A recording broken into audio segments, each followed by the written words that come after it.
Hey, it's Kim Komando today, your daily podcast to keep you up to date with all things digital and beyond. And I'd love to have you be a part of our podcast. You can make an appointment to speak with me. Just head over to Komando.com, and on the top right, there's a button that says Email Kim. Fill that out, and that's it. I like to start with something fun, so let's do a little trivia. eBay has over, get this, 162 million active users worldwide, with over 800 million items for sale on the site at any given time. It's just huge. But it wasn't always this way. eBay grew from one man's idea, Pierre Amar, and he began eBay as a favor to his girlfriend. So here's the question. What was the very first thing that was sold on eBay back in 1995? Was it a computer mouse? A Back to the Future t-shirt, yes. A broken laser pointer, or maybe a 1985 baseball card? Any guess? Okay, well, if you said broken laser pointer, you were absolutely correct. Mark Frazier was the buyer of the broken laser pointer that was for sale on the site. The owner of eBay, the starter of eBay, was actually his laser pointer. And the reason why he bought it is that laser pointers were about $100 at the time, and he couldn't afford one. And he was a geek, so he paid $14.83 for the broken laser pointer, and he fixed it so it actually worked. You know, I started thinking about this. I have some John Lennon memorabilia. Maybe I should sell it on eBay. I mean, imagine all the PayPal. Ooh, I know, that's bad. Hey, listen, you're about ready to get some more tech smarts because every single thing, well, is now a tech thing. And if you're a new listener to the Kim Komando Show, welcome. We're so glad to have you with us. And if you are already a listener, welcome back. Because tech never stops, we've expanded my successful award-winning national weekend radio show heard on, well, about 425 top stations globally on the American Forces Network Radio in 175 different countries. So we've expanded it to weekdays. And so if you're listening on the radio, we love that. And this is just a reminder that you can get the Kim Komando Today podcast Monday through Friday, wherever you get your podcasts. Just search for Komando with a K, of course. And I'm sure you have at least a few questions that I can lend a hand to, and our T-Mobile Unlimited listener line is now open at 1-888-825-5254 is the way to join us. Or as always, you can just drop me your questions on our site, Komando.com. Upper right-hand corner, there's a link that says Email Kim. All right, every single day I scour at least, 30 different websites, and I talk to industry insiders to make sure that I can always make sure that you're up to date on all things digital. And this is part of the show where I like to focus on some tech news. And let's start with the fundamental premise that nothing passes through the internet ever truly goes away. And you always get to this question: why do women share steamy photos and texts on DMs and text messages? Well, some professors at the University of Nebraska, they were wondering the same thing. So they did a survey. They asked hundreds of young women there. And now remember, these are young women just embarking out on their own. And now a few said, well, it was a turn on. Others said that by sending those steamy photos that they were exerting power over men. But a third believed, this is scary, sending steamy texts and pictures is an obligation to being in a romantic relationship. An obligation. Wow. Just remember, whatever you share online sticks around forever. All right, number 2 on our list, listen up if you have a Ring doorbell, because right now millions of Ring doorbells are recording everything around them. But what if your Ring records your neighbor's front yard, and the neighbor says that you are invading his privacy? I've been getting this question a lot lately, so make your best guess. When a neighbor complains about your security cameras, your first consideration should be your legal rights. I mean, generally anything that happens in public can be photographed and recorded for any reason 24 hours a day. So your neighbor has no reasonable expectation of privacy when it comes to their activities as seen from the street. But if you do complain and you want to be, neighborly, Amazon does have your back. Using your Ring app, you can set these privacy zones. These are areas that are electronically blocked out so that the doorbell can't see or record those areas. But always remember, there's no right to privacy while you're in public. All right, number 3 on our list, such a shocker. Gen Z, they love outdated tech. What's going on? Trendy teens are now getting retro devices. They're ditching the new school tech for old school cameras and phones. That's right, like your old Nokia that would never break. And here's why they're ditching the latest phones. They say they're sick of social media. 36% of teens say they use Instagram, TikTok, or whatever else they're doing way too much. Now, eBay searches for digital cameras increased. This is really a shocker, from 10% from 2021 to 2022. The camera at the top of the list? Yeah, the Nikon Coolpix? Ooh. They say why old cameras? They can take photos with the houses of notifications. They don't have to be on their cell to take a photo or video. It's actually more relaxing for them. Plus, older cameras offer less resolution and detail, something that this group wants. They consider these low quality photos stylistic, and they ironically stand out on social media. Speaking of technology, scissors are a beautifully simplistic piece of tech. You know why? Their invention was nothing short of sheer genius. That was a bad one. All right, number 4 on our list of 5 things is antivirus software isn't supposed to spread malware, but it does happen. Scammers are posing as popular software brands like Norton or McAfee to trick you into shelling out private information, cash, and a lot more. So I want you to be on the lookout for phishing emails. They might look like they're from Norton or McAfee, but they're not. The scheme is like a marketing email to protect your computer, but there's something that's a little bit different. Pay attention to the sender, because their sender's address in this phishing scam, it's a long, strange string of characters. Now, the subject line, it has a confirmation number of something that you never purchased, and this is just to get you to open the email. And then once you do, you might think, did I buy this antivirus software? So you're tempted to click on the links. They don't go to any official page. They ask you for your credit card number. Maybe they are asking you for some other information. Just know that if you didn't order the antivirus software and you got a confirmation, just delete it. And finally, last, there is this Apple Watch. Apple products are getting rightful attention for saving lives. And we've heard so many reports about Apple Watches saving people from AFib and falls. But now the big news is about the iPhone 14. Using the new satellite SOS texting feature to get help after a car plunged 300 feet into a canyon outside Los Angeles. Now, this new satellite SOS texting feature, just to let you know, it's when you don't have any type of cell service, you can still get help. It saved a man lost in Alaska, and it recently saved a 16-year-old son of a San Diego news anchor. He was wearing his Apple Watch while he's skiing at this high altitude in Colorado. The watch correctly sensed the boy's low blood oxygen level and notified his mom. The boy's blood oxygen saturation was down to 66%. Now, normal levels in the high 90s, especially when you're skiing under exertion. A potentially fatal high-altitude edema was avoided. Wow, this is really wonderful news about technology. If you think about it, there's the iPod, the iMac, the iPhone. Why didn't they call it the iWatch? I think it just sounds too creepy. All right, coming up, I'm telling you, it's just jam-packed. You don't want to miss a moment. We've got some tips about how to use your voice to control other tech in your life. Hey, if you have a house, there's some good ideas and reasons why I actually gave my home an email address. I know it sounded strange. Hey, if you have an old laptop or desktop computer laying around, there's a brand new operating system that maybe you haven't heard about that you can give it some new life. Well, it's not really brand new, but maybe it's new to you. And let me give you a spoiler. It's not Linux. You're going to love it. And then also later on, we have some more tips. And of course, we have all of your fantastic phone calls that you never, ever want to miss here on Kim Komando Today.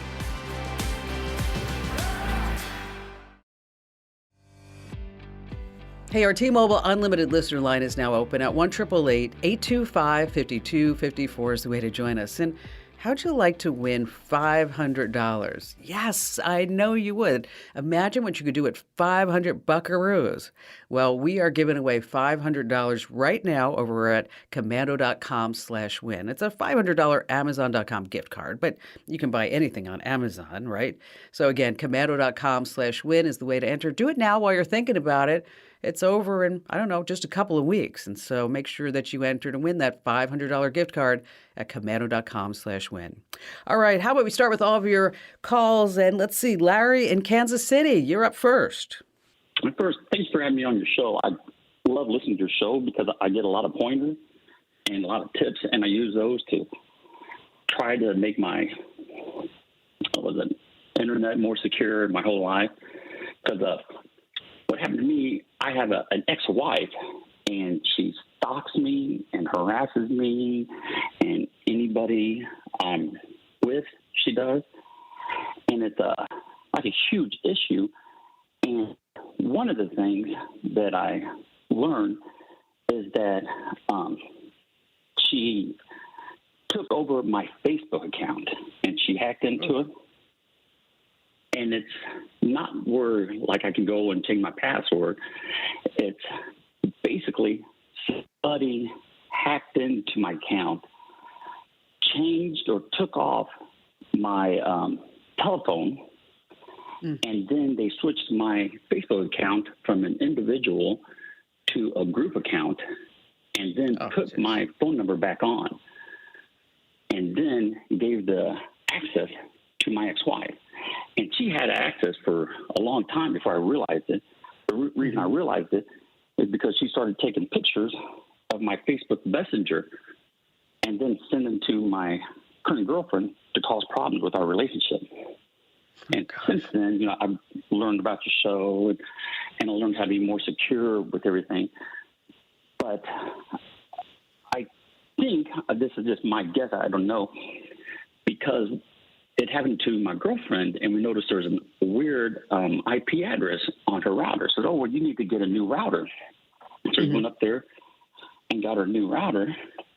Well, the next day, her son was on the phone, and his whole entire conversation was recorded and then sent to a friend of hers. Oh, gosh. And I was like, that's weird. And any time now that I get close to going to court, it was like all my stuff started acting up and starts getting slower. And I listened to the conversation you had earlier about the keylogger. Now, is there any way I can see if there's a keylogger on? You know, this is a big problem with relationships. It is. And there are different levels, different things. You know, with the Facebook account, you can see who everybody, like you said, you can see who's logged into your account. Did you replace the router? On my girlfriend's, I did. And then after I replaced it, then all of a sudden it did that. And this is just my guess. I can't prove it or anything. But after reading, I think what happened is a man-in-the-middle attack happened to her, because like there's a weird IP address and some other things happened in there. And I think they got that and got her information. Well, you know, it's really hard to say from 5,000 feet above everything that's going on, you know, without actually me being able to get into that router. But at this point, as you replace the router, I would make sure that you've changed every password on that router itself. Because if you just replace the router and you didn't change the password, that the default password is readily available on the internet. And that means that anybody can actually have access to that router. And then they see all the traffic that goes back and forth. And then there's also administration features in these routers as well that can enable file sharing and various other parental controls, no matter what it may be. So you need to approach the security from the top level down, meaning every single thing that you touch, anything that she may have touched, I want you to go in there and change whatever default settings have been, whether it's a router at your house, a router at your girlfriend's house, whatever it may be. Of course, we're going to set up two-factor authentication along the way. You're going to use some good passwords. Also, make sure that you keep your account recovery information up to date. I think this is how somebody may have gotten into your digital life, is that with the account recovery information, you have your phone number, a recovery email address, it's accurate, it's up to date. Also, enable account activity alerts wherever you can do this, whether it's on your Google account, your Facebook account, but you can set up account activity alerts to receive notifications whenever there's any suspicious activity on those accounts. But maybe that's a new IP address, it's a new browser. But you're going to need to figure out how to really cut her out of your life. And it may not just necessarily coming through you. It may be coming from the girlfriend too. The son may be involved. I mean, it's really hard to say, but we have some links over at Komando.com on how you can check to see if there's a keylogger or see if there's any malware in your device. But you've got a strong You've got a big, big job ahead of you. And that's why I want you to sit down and actually physically list every single thing that's on the internet, up to and including security cameras, security lights, whatever it may be. And then look at the router's MAC address and see everything that is attached to that router and make sure that everything is copacetic with that. We've got some tips on how to do this over at komando.com.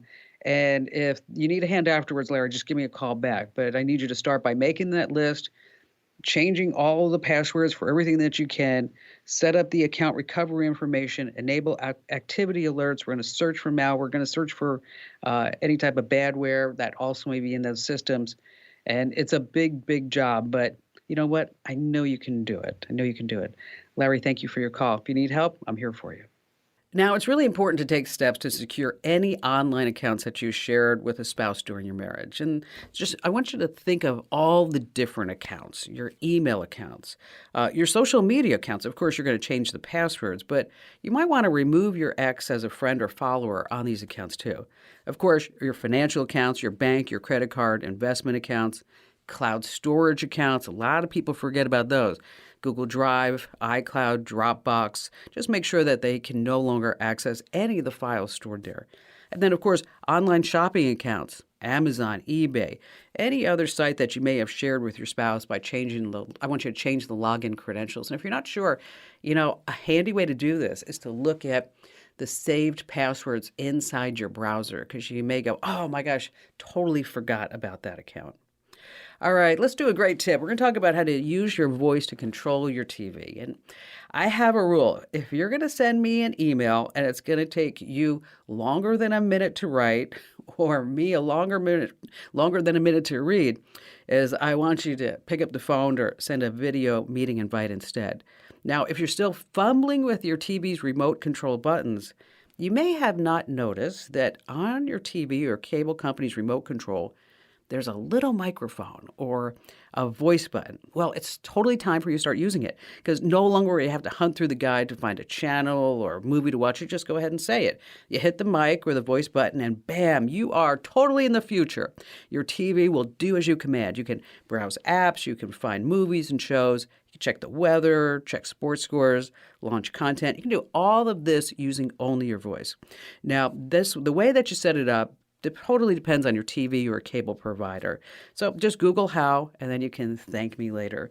Hey, and let me tell you, if you like these tips, quick tips, hit tips, what you want to do is sign up for our Daily Tech Update podcasts. And it's really easy to do. Wherever you get your podcasts, just search for my last name, Komando with a K. And of course, you can see Kim Komando today, but there's also the Daily Tech Update. And every single day, you're going to get one 60-second news story that I think that you need to know about, and one digital tip, life hack that you're going to use time and time again. So again, wherever you get your podcast, just search for Komando with a K. And coming up, we have more of your phone calls. And again, more tips you don't want to miss.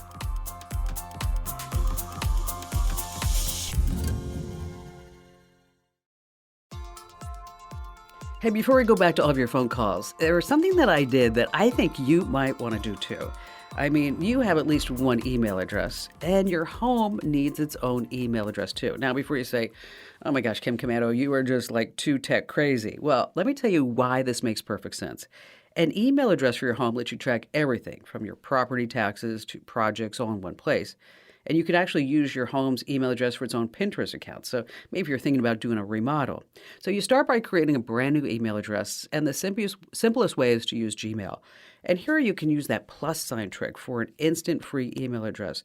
Just add the plus sign in the word home before the @ sign on your current Gmail address, and then messages will come right to that one. And of course, you're going to make an email filter that puts your home's email into a separate mailbox. And then finally, what you can do is round up all the emails already in your inbox and then forward them to the new address.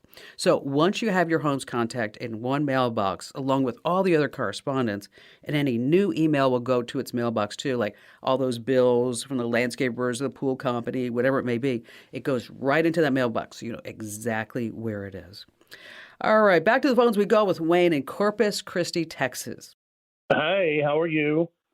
I'm terrific. What's going on? Can you hear me?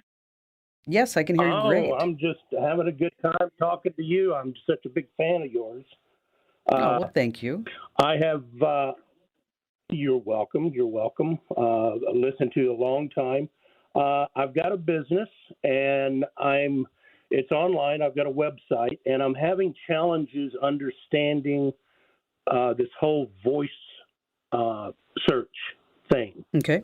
On one hand, I'm being told that it's an SEO issue with my website. On the other hand, I've got companies calling me saying that they can register me to get me on the voice search for Google and Apple and Bing and all these other things. And based on my research, I have no idea. I'm totally confused. Okay, so what kind of business do you have? I am a hypnotist. Ooh, gosh, you're kidding, Wayne, really? I am not. I am. I have That's clients all over awesome. the country. I work with people and help them with different issues, anxieties, depressions, stop smoking. You think of it, I've worked with them. That's great. Okay, so you're a hypnotist in Corpus Christi, Texas. So what we want is that when anybody around your area searches, do you do virtual visits as well? I do. That's where most of my business is online. Oh, okay, perfect. Okay. So we're not just looking for local, we're looking for national coverage. So the way that your business Yeah, appears right. online is okay. So on your website itself, you need to make sure that you have certain things covered. So at the bottom of your website, you need to have an about us, a contact us, and then your street address and your phone number. And because that's how Google will say, oh, okay, well, this is a legitimate business because it has these elements that are built into it. And you also want to make sure that your website is being indexed by Google itself, which is, I can send you a tip to make sure that that's happening, okay? And if it's full of pictures, Okay. if your website is full of pictures, it doesn't give Google a lot of depth in order to find what exactly you do if it's loaded with pictures. So you want to make sure that you have a fair amount of text that describes it. You're the number one hypnotist in the world, and you're available for virtual consultations. And here's how you book an appointment and all that other good stuff. And maybe some information about, the question that everybody always asks: does that really work? And then you can talk a little bit about your success story. So I don't know what your webpage looks like, but I'm just saying these are things that I would make sure that we're right there front and center on the homepage. Okay? Okay, so let's say that all of that's great. All of that's phenomenal. You have the best webpage in the entire world, but you're still not coming up when somebody Google searches you either by voice or even on the internet. So that's where you have to look at and claim your Google business. And so Google has a business directory, and that's where you're going to list your name, that. the name of your business. And how many reviews do you have? Probably right now about 26 on Google. Okay, that's pretty good. That's decent. Okay. If you can get more, the better, because that's another thing that Google will push you to the top. Yeah. Do you have a Yelp page? I do have a Yelp page. And then does it have your name and your phone number and your street address, all your contact information? And then if you have a fair amount of positive Yelp reviews too, is that also will help you get inside, get listed as far as when somebody searches for this type of information. And the same thing accordingly with Bing or anywhere else that you can get reviews and to have your business listed. But it is an SEO thing, search engine optimization, because the voice results are directly related to what's available just on a standard desktop or laptop search as well, or any type of mobile search. And so what we want to do is make sure that, number one, your website is SEO enabled and it has all those great elements that I talked about. And then you have your Google business reviews is what you mentioned, and you have 26 great reviews, which is, I think, it's a good start if you can get more. And then make sure you have Yelp, make sure you have Bing. And then, but in addition to that, be sure that you are giving some great information on your homepage. And I can't overstress that because so often I look at somebody's website, and my sister was guilty of that too. I mean, she had this website, but it had too many pictures and didn't really say what she did. And so that's why we went ahead and redid her whole website, and now she's appearing in the searches, she's appearing in Yelp searches, and also in voice search. And so make sure that your website itself is SEO prime. And if you need some information about, how do you make your website SEO ready, is that if you go over to Komando.com, just search in SEO tips, and then we have several articles because we have a big small business following on our website and also here on the show. Because after all, I started a small business and you can too. And so if I can share the knowledge with you, I'm happy to do it. So Wayne, take a look at that article. If you need any help afterwards, just give me a call and I'll be right here. Next time though, I want to know your web address so that this way I can check it out and give you some one-on-one advice.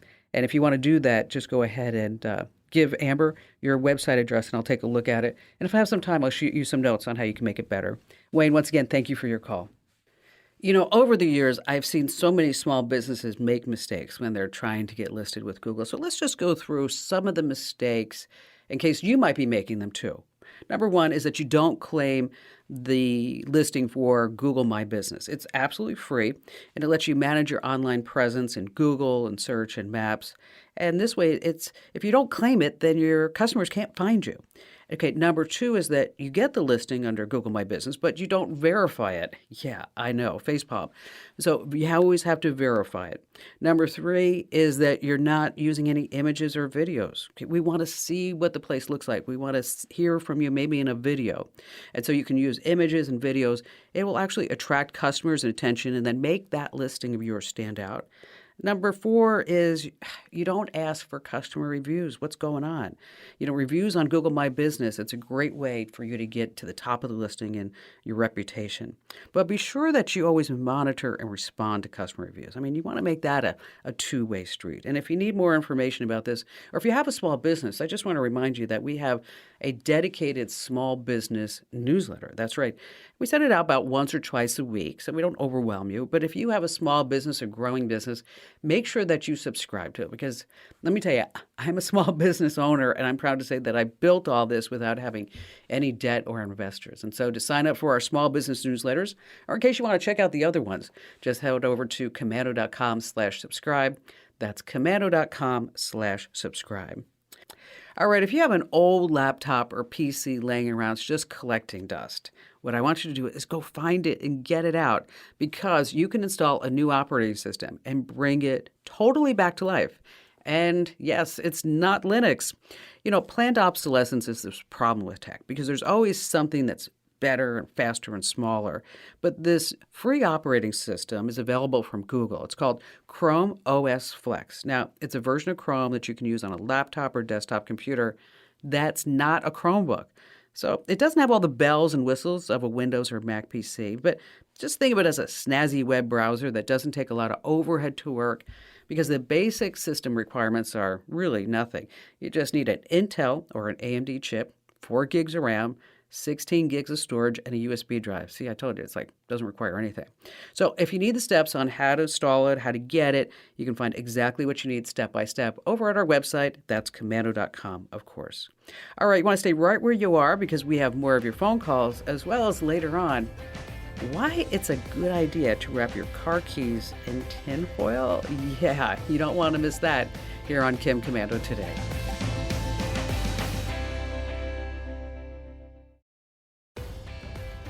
All right, Tiffany in Bloomington, Illinois, you're up next. Hi, Kim. And I love how you can take information that I normally wouldn't understand and access and make it so that I can understand it and use it. So thank you for that. Oh, my pleasure. My pleasure. How can I help you? Well, I'm looking for a gift idea. My brother is a priest, and in his new rectory, it's in a small town, and he cannot get cable television so he has to stream. We figured out how to stream like Hulu at the rectory, and he absolutely will never use an iPad when I offer him like an old one I have. But the other day we were putting up Christmas lights, and I brought my iPad, and I used my iPad to stream Hulu, and it caught his attention because he loves like college football and things, and we could be in the kitchen and use it. So my question is, if he's not going to use the iPad for anything but streaming, and I do think that he would like this, can you buy refurbished things? Is that a good idea? Or what kind of an iPad would I use? Or can you even use a tablet for something like that? I just thought this would be a fun gift versus like more black socks. So I wanted your opinion. Exactly. More. That's so funny. More black socks. Thank you. I appreciate those. That was really wonderful. All right. You got a couple of ways to go.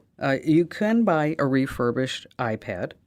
If you Okay. really like the iPad and if you think that's something that maybe you guys would even FaceTime with each other. See, here's the deal, is that when you introduce technology to some people, is that they will have an aversion to it until they actually see it and they start using it. And then once they get on it, they're like, whoa, this is pretty sweet. Okay, this is Mhm. great Mhm. stuff. And so if you have an iPad, rather than getting him an Android tablet, that Oh, would maybe even I would prefer that you got him an iPad just because you two, I think, would have fun communicating with each other back and forth because he'll learn that he can actually send a text on his iPad, and so you may hear from him okay. more often. He Okay. can, with folks in the folks in the parish, he may be able to do other things than if he was stuck on an Android with other people. I'm just saying that it just gives him more flexibility, especially with your family.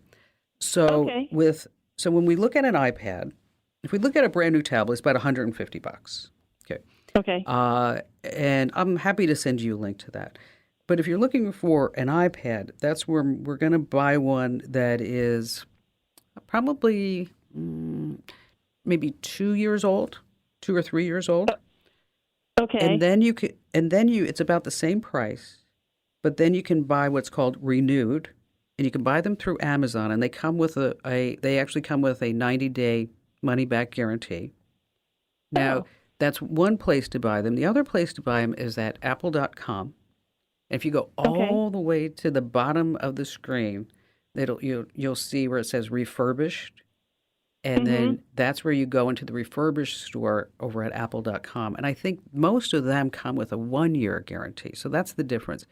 But I will tell you with technology, most of the time when if it's going to break, it's normally going to break right when you get it. It's Oh, very rare is it going to break, say, 6 months or 10 months. It just is like that whole just power up stage and just in the beginning, with the exception of hard drives, of course, because they wear out over time. But if you have a new mhm. piece of tech, traditionally it's going to break when you first get it. But the way that technology is nowadays, it's not like it was years ago when you'd have to configure drivers and ports and settings. And, now you just open it up and you turn it on like, bingo, hi, here I am. Mhm. So I'm going to send you a link over at Amazon.com so you can take a look at these. It's an Apple iPad that I'm thinking of. It's Wi-Fi only because that's all he needs. Okay. It's about 10 inches, 9.7 inches, and it's about $180. And so I think if you were to get him that tablet and then next time you're there, show him how to do Hulu, but also show him how to do some FaceTime and maybe some other cool things that he might want to tap into, then he'll be like, wow, Tiffany, this is so much better than another pair of black socks. Tiffany, thank you so much for your call. If you have some extra money, some accessories with that tablet, it's always sweet. Maybe you get a protective case, a stylus, a keyboard if the person's going to be using the tablet, they're going to be typing a lot. And don't forget a portable charger. Yes, if they're going to be using the tablet away from a power outlet, a power charger always comes in handy. All right, true or false? Wrapping your car keys in aluminum foil is a great idea. All right, if you have a fairly recent car, the days of fumbling with your car keys are over. That's because of those key fobs. Super handy. Remote keyless systems or electronics built into the car. It recognizes these radio signals coming from the fob. So as long as the key fob is just a few yards away from your car, you can use the fob to unlock your car, open the trunk, close the windows, even start the car. Now, that's fabulous, isn't it? It makes our life so much easier. But there is a problem. You see, car thieves are using signal boosters. So even though your keys are in your house, the thieves can remotely unlock your car, start it, and then just totally drive away. So what can you do? You need to block your key fob signal so a signal booster won't work with it. And those signal boosters are just available all over the internet, by the way, and they're not very expensive, just like a couple of $100. So what you want to do is wrap your car's key fob inside aluminum foil. Or better yet, you can do what I did. You line a small box with foil and then put it where you would normally put your car keys. And since foil is a conductor of electricity, it will block those radio waves and it will just totally stop those car thieves in their tracks.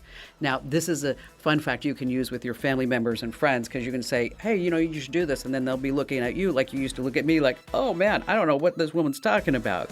Hey, thanks for listening to Kim Komando today. So reach over and give me a nice 5-star review. Yes, thank you. And thanks for listening.